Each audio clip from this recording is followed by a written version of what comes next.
Hello बच्चों, चलिए प्रश्न को पढ़ते हैं। इकाई सदिश ए तथा बी लंबवत है तथा इकाई सदिश सी का थीटा कोण पर झुकाव ए तथा बी दोनों पर है। अर्थात जो इकाई सदिश सी है वो ए और बी दोनों पर थीटा कोण के साथ झुका हुआ है। यदि सदिश सी बराबर अल्फा ए सदिश प्लस बीटा बी सदिश प्लस गामा ए सदिश क्रॉस बी सदिश है, तब हमें विकल्प दिए गए हैं ए, बी, सी और डी, और हमें इनमें से सही विकल्पों का पता लगाना है। प्रश्न को हल करेंगे उसके पहले मुख्य अवधारणा लिखेंगे। तो यहाँ पर लिखते हैं हम प्रश्न के लिए मुख्य अवधारणा। मुख्य अवधारणा में हम प्रश्न को किस प्रकार हल करेंगे इस बात पर चर्चा करने वाले हैं और उससे संबंधित सूत्रों को भी यहाँ पर लिखने वाले हैं। यहाँ पर हम सबसे पहले ए डॉट बी की बात करेंगे, अर्थात ए सदिश डॉट बी सदिश। यह बराबर होता है ए सदिश का परिमाण बी सदिश का परिमाण cos थीटा। उसके बाद यदि हमें ए सदिश क्रॉस बी सदिश ज्ञात करना है तो ये होता है ए सदिश का परिमाण बी सदिश का परिमाण और यहाँ पर होता है साइन थीटा और उसके बाद होता है एन केप, जो ए क्रॉस बी की दिशा में इकाई सदिश होता है। और भी कुछ बातें हैं जो आप याद रख सकते हैं यहाँ पर। जैसे देखिए, यदि हम ए सदिश डॉट ए सदिश करेंगे तो ये किसके बराबर होगा? ए के परिमाण के वर्ग के बराबर होगा। यदि हम लंबवत की बात करें तो यदि दो सदिश लंबवत हैं तो उनका जो गुणा होगा वो डॉट गुणा होगा वो 0 के बराबर होगा। कब? जब मैं लिख देता हूं ए सदिश लंबवत हो बी सदिश के। तो ये कुछ बातें आप इस प्रश्न के लिए याद रख सकते हैं बच्चों। यहाँ पर मैं इसका वर्ग कर देता हूँ, ठीक है ना। ए डॉट ए बराबर ए सदिश के मापांक का या परिमाण का वर्ग होता है। अब हमें जो दिया गया है उसकी बात करते हैं। हमें ए, बी और सी ये तीनों इकाई सदिश दिए गए हैं। इससे हमारा तात्पर्य है कि ए सदिश बराबर बी सदिश, इन सबके परिमाण लिख रहा हूं मैं बराबर लगा के, और सदिश सी का परिमाण, ये सभी परिमाण किसके बराबर होंगे? एक के बराबर होंगे, क्योंकि प्रश्न ने कहा है कि ये सभी क्या है? इकाई सदिश है। ठीक है, तो एक बात तो हमारे ये समझ में आ गई कि ये तीनों के परिमाण एक होंगे। फिर हमें कहा गया है कि ए तथा बी क्या है? लंबवत है। तो इससे हमारा तात्पर्य यह है कि यदि ए सदिश लंबवत होता है बी सदिश के, तो हमने इस बात को समझा है कि ए डॉट बी का मान किसके बराबर होगा? 0 के बराबर होगा। अब प्रश्न ने जो कहा है कि जो सदिश सी है वो थीटा कोण पर झुका हुआ है ए और बी दोनों के साथ। अब हमें जो मान दिया गया है उसकी बात करते हैं। देखिए, अब मैं यहाँ पर सबसे पहले जो मान मुझे सी दिया गया है उसे लिख लेता हूं मैं। सी बराबर मुझे कितना दिया गया है, यहां से फिर आरंभ करते हैं इस प्रश्न को। सी बराबर मुझे दिया गया है अल्फा ए सदिश बीटा बी सदिश प्लस गामा, और यह है ए सदिश क्रॉस बी सदिश। इसे मैं समीकरण 1 बना लेता हूं जो दिया गया है। सबसे पहले मैं यहां से इसमें ए का अदिश गुणा करता हूं। तो ए डॉट सी का मान ज्ञात करते हैं। देखिए, जब ए डॉट सी ज्ञात करेंगे तो हमें क्या मिलेगा? यहां से देखिए, ए डॉट सी की बात करी जाए तो ये होगा अल्फा, अल्फा पे सदिश नहीं है बच्चों, है ना, हटा रहा हूं इससे सदिश, क्योंकि अल्फा तो यहाँ पर अचर है। इस पे से हम सदिश को हटा देते हैं। उसके बाद देखें तो यहाँ पर होगा हमारे पास, देखिए ये बन जाएगा ए, बीटा को अलग कर लेते हैं, और यहाँ पर होगा ए डॉट बी प्लस यहाँ से गामा को अलग कर लेते हैं, और ये हो जाएगा ए सदिश डॉट ए क्रॉस बी। लिख लिया हमने। तो अब ए डॉट सी किसके बराबर होगा? देखो, ये बराबर होगा ए सदिश का परिमाण सी सदिश का परिमाण, और दोनों के मध्य कोण कितना है? ए और सी के मध्य थीटा कोण है, तो ये थीटा ले लिया मैंने। यहाँ पर देखिए ये होगा अल्फा, ये ए डॉट ए, ये ए का परिमाण हो जाएगा, ए के परिमाण का वर्ग हो जाएगा, है ना, ए के परिमाण का वर्ग, प्लस यहाँ पर होगा बी, बीटा है, और ए डॉट बी हमें कितना दिया हुआ है? ये तो बच्चों 0 है। उसके बाद प्लस यहाँ देखिए, ये हमारा अधिस्त्रिक गुणन है, इसमें ए और ए की पुनरावृत्ति हो रही है, अर्थात ये भी किसके बराबर हो जाएगा? 0 के बराबर हो जाएगा। गामा को लिखने की कोई आवश्यकता नहीं है। यहाँ पर ए का परिमाण 1, सी का परिमाण 1, तो कॉस थीटा किसके बराबर आया? यहाँ से कॉस थीटा बराबर आ गया हमारे पास अल्फा के बराबर। कॉस थीटा बराबर अल्फा आया। अब हम लिख सकते हैं पुनः पुनः हम समीकरण नंबर 1 का प्रयोग करेंगे। पुनः समीकरण 1 से, समीकरण 1 से अगर हम समीकरण नंबर 1 में अब b के साथ इसका अदिश गुणा कर दें, अर्थात इस प्रकार से b सदिश डॉट c सदिश, तो बराबर क्या हो जाएगा अल्फा, उसके बाद होगा b सदिश डॉट a सदिश, उसके बाद होगा बीटा, फिर से होगा b सदिश डॉट b सदिश, उसके बाद होगा प्लस गामा, और यहाँ पर हो जाएगा b सदिश और डॉट कोष्टक में आ जाएगा a क्रॉस b सदिश दोनों में।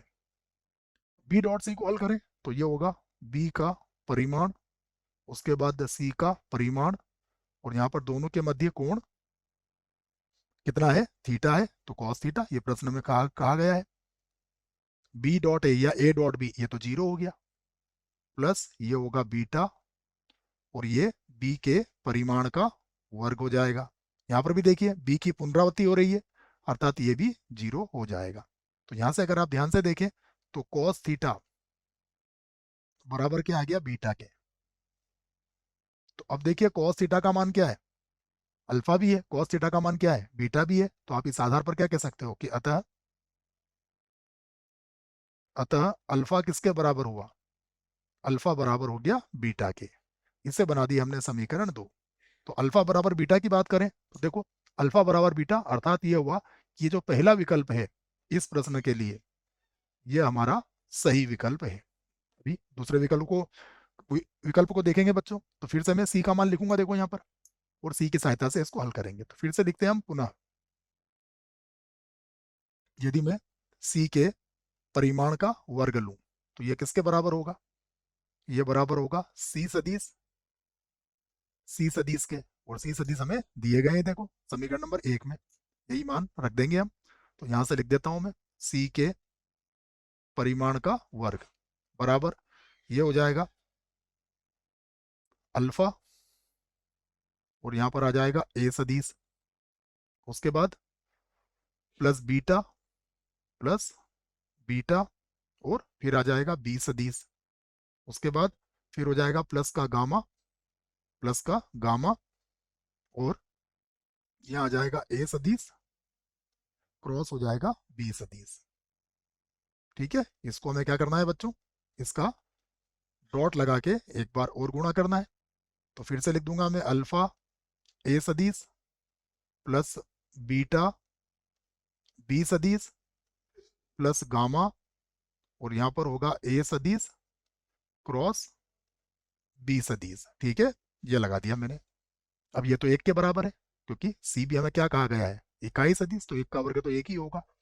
यहाँ पर अब हम इसका गुणा कर लेते हैं, तो देखिए ये हो जाएगा अल्फा का वर्ग और ए डॉट ए, ये बन जाएगा ए के परिमाण का वर्ग, प्लस फिर होगा बीटा का वर्ग, और बी डॉट बी क्या होता है, बी के परिमाण का वर्ग, उसके बाद प्लस फिर होगा गामा का वर्ग, और ये भी क्या बन जाएगा, ये बन जाएगा ए क्रॉस बी, और इसके भी परिमाण का क्या हो जाएगा, वर्ग हो जाएगा, प्लस यहाँ पर अब 2 ए भी लिख सकते हो आप, क्योंकि जब आप अल्फा और ए सदिश को बीटा बी सदिश से गुणा करोगे और पुनः बीटा बी सदिश को जब अल्फा ए सदिश से गुणा करोगे तो दुगना हो जाएगा। ठीक है, तो ये इसको हम लिख सकते हैं 2, और ये हो जाएगा अल्फा बीटा तो अचर थे, और यहाँ पर हो जाएगा हमारे पास ए सदिश डॉट बी सदिश। ठीक है, इसको यहाँ से लिख लेता हूं मैं। फिर हो जाएगा हमारे पास 2 बीटा और गामा, और फिर होगा बी सदिश और डॉट आ जाएगा ए सदिश क्रॉस बी सदिश के, पुनः फिर से आ जाएगा 2, देखिए, और अब आ जाएगा हमारे पास अल्फा गामा, और फिर से होगा ए सदिश डॉट ये हो जाएगा ए सदिश क्रॉस बी सदिश। अब हम इनके से जो भी मान दिए गए उन सभी मानों को रख लेते हैं। तो यहां पर लिखा मैंने 1 बराबर ये हो जाएगा अल्फा का वर्ग, क्योंकि ए के परिमाण का वर्ग तो 1 ही है, प्लस इसी प्रकार ये हो जाएगा बीटा का वर्ग, तो यहां लिख लिया मैंने बीटा का वर्ग, प्लस ये है गामा का वर्ग। और ए क्रॉस बी किसके बराबर होता है, ये हमें याद है, ये होगा ए के परिमाण, ए का परिमाण, उसके बाद होगा बी का परिमाण, बी का परिमाण, और साइन दोनों के मध्य कोण कितना है, लंबवत है, तो ये पाई बटा 2 होगा। और जो एन सदिश होता है उसका भी परिमाण हो जाएगा। उसके बाद अगर ध्यान से देखें तो यहां पर देखिए ए डॉट बी परस्पर लंबवत है, तो इसका मान तो 0 होगा। यहां पर देखेंगे आप तो ये B dot A cross B, तो बी की पुनरावृत्ति हो रही है, अर्थात ये भी 0 होगा। यहाँ पर देखिए ए की पुनरावृत्ति है, अर्थात ये भी 0 के बराबर हो जाएगा। तो यहां से फिर से लिखूंगा मैं, 1 बराबर अल्फा का वर्ग प्लस बीटा का वर्ग, और प्लस देखिए यहाँ पर साइन 90 का मान एक होता है, ये सब एक है, अर्थात ये हो जाएगा गामा का वर्ग। यहाँ पर गामा का भी वर्ग हो गया। अब अगर हम समीकरण की बात करें तो समीकरण नंबर 2 में हमने अल्फा बराबर बीटा बताया है, तो यहाँ पर हम अल्फा की जगह बीटा रख सकते हैं, या बीटा की जगह अल्फा रख सकते हैं। तो मैं लिख देता हूँ 1 बराबर ये भी अल्फा ये भी अल्फा, तो ये कितना हो जाएगा, 2 अल्फा का वर्ग प्लस गामा का वर्ग। यहां से अगर गामा का वर्ग निकालें तो गामा का वर्ग बराबर हो जाएगा 1 माइनस 2 अल्फा का वर्ग। इसे बना देता हूं मैं समीकरण 3। तो गामा का वर्ग किसके बराबर आया, 1 माइनस 2 अल्फा के वर्ग के। तो देखिए गामा का वर्ग बराबर है 1 माइनस 2 अल्फा का वर्ग है। इसका अर्थ ये हुआ कि ये जो विकल्प है, ये विकल्प भी इस प्रश्न के लिए सही विकल्प है। आगे बढ़ते हैं, अभी हमें दो विकल्पों की और बात करना है। तो अब हमारे पास क्या आया है, यहां से लिख देता हूं मैं, गामा का वर्ग बराबर 1 - 2, और देखिए अल्फा किसके बराबर है, अल्फा बराबर है कॉस थीटा के। ये तो प्रश्न में कहा गया, हमने सॉरी इसको ज्ञात किया है बच्चों। तो ये हो जाएगा 1 - 2 कॉस, और देखिए ये हमारे पास अल्फा का वर्ग है, तो ये 2 कॉस स्क्वायर थीटा हो जाएगा। यहां से अगर मैं फिर से लिखूं गामा का वर्ग, और यहां से अगर ध्यान से देखें तो हमारे पास कॉस 2 थीटा का सूत्र होता है, वो सूत्र भी मैं लिख देता हूं। ये त्रिकोणमिति का सूत्र है, हम जानते हैं कॉस 2 थीटा बराबर होता है 2 कॉस स्क्वायर थीटा -1 के। तो यहां पर हम इसको लिख सकते हैं माइनस का कॉस 2 थीटा। तो गामा का वर्ग किसके बराबर आया, माइनस के 2 कॉस थीटा के। अभी तक हमने कितनी समीकरण बनाई है, 3, तो इसे बना देंगे समीकरण 4। और विकल्प देखते हैं। तो विकल्प में देखिए गामा का वर्ग बराबर माइनस का कॉस 2 थीटा, इसका अर्थ क्या है, इसका अर्थ है कि ये जो विकल्प है ये भी इस प्रश्न के लिए सही विकल्प है। अब एक और विकल्प डी की बात करते हैं, देखिए समझते हैं इसको। तो ये हमारे पास क्या है, यहां से लिख सकते हैं हम पुनः, पुनः देखिएगा हमारे पास हमें किसका मान निकालना है, हमें निकालना है, एक बार वो देख लेते हैं, हमें निकालना है बीटा का वर्ग, मतलब अल्फा का मान आप यहाँ से ज्ञात कर सकते हो। देखो तो पुनः हमारे पास यहाँ से देखोगे तो ये आया है हमारे पास गामा का वर्ग बराबर 1 - 2 अल्फा का वर्ग, ये आया हमारे पास गामा का वर्ग बराबर कितना आया है, 1 - 2 अल्फा का वर्ग था बच्चों। अब गामा का वर्ग तो किसके बराबर हुआ, ये तो बराबर हो गया माइनस कॉस थीटा के, ठीक है, ये हो गया माइनस कॉस 2 थीटा के बराबर 1 - 2, और अल्फा और बीटा तो बराबर है, तो इसको हटा के क्या लिख दिया मैंने, बीटा का वर्ग।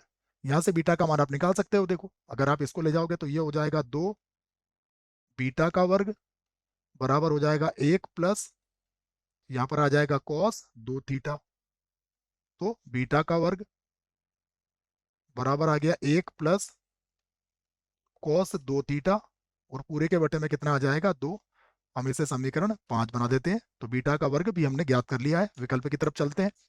तो बीटा का वर्ग बराबर 1 प्लस कॉस 2 थीटा बटा 2। इसका अर्थ क्या हुआ कि ये जो विकल्प है ये विकल्प भी इस प्रश्न के लिए सही विकल्प है बच्चों, सभी विकल्प इसके सही है। आशा करता हूं बच्चों प्रश्न का उत्तर अच्छे से समझ में आया होगा। धन्यवाद।